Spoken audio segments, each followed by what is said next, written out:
വ്യൂവേഴ്സിലേക്ക് എല്ലാവർക്കും സ്വാഗതം. ട്രഡീഷണൽ രീതിയിൽ ചെയ്യുന്ന ഒരപ്പമാണ് ഞാൻ ഇന്നിവിടെ ഉണ്ടാക്കാൻ പോകുന്നത്. ഇതിനുവേണ്ട ഇൻഗ്രീഡിയൻസ് എന്തൊക്കെയാണെന്ന് നോക്കാം. അരിമാവ് 2 കപ്പ്, ശർക്കരപ്പാനി 2 കപ്പ്, തേങ്ങാപ്പാൽ 4 കപ്പ്,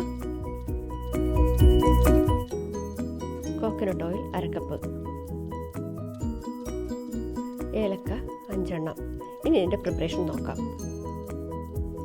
ഒരു പാത്രത്തിലേക്ക് അരിമാവ് ഇടുക. അതിലേക്ക് തേങ്ങാപ്പാൽ ചേർക്കുക. അതിലേക്ക് 2 കപ്പ് ശർക്കരപ്പാനിയും ചേർത്ത് ഇളക്കുക.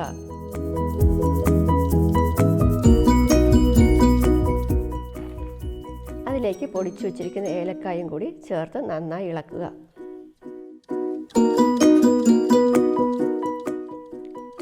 നന്നായി ഇളക്കുക. ഇതുപോലെ ഒരു കൺസിസ്റ്റൻസി ആകണം. ഇനി സ്റ്റൗ ഓൺ ചെയ്ത് ലോ ഫ്ലെയിമിൽ വേണം കലക്കി വെച്ചിരുന്ന കൂട്ട് പാകം ചെയ്യാൻ. നന്നായി ഇളക്കുക. നിർത്താതെ ഇളക്കിക്കൊണ്ടിരിക്കണം.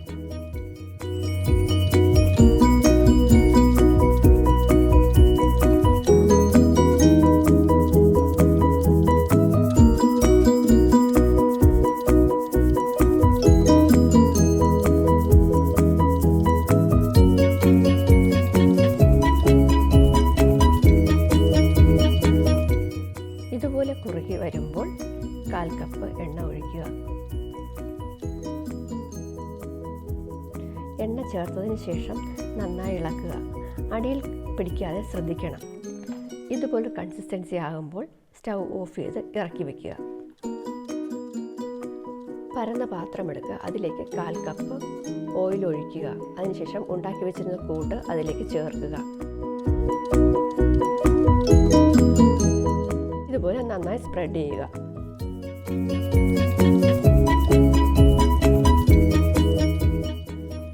അതിനുശേഷം പാത്രത്തിൻ്റെ മുകൾ ഭാഗം ഒരു മേൽച്ചട്ടി കൊണ്ട് മൂടുക. ഇനി ഇത് അടുപ്പിൽ വെച്ച് ബേക്ക് ചെയ്യാം. പാത്രത്തിൻ്റെ താഴ്ഭാഗത്തും മുകളിലും തീ വേണം.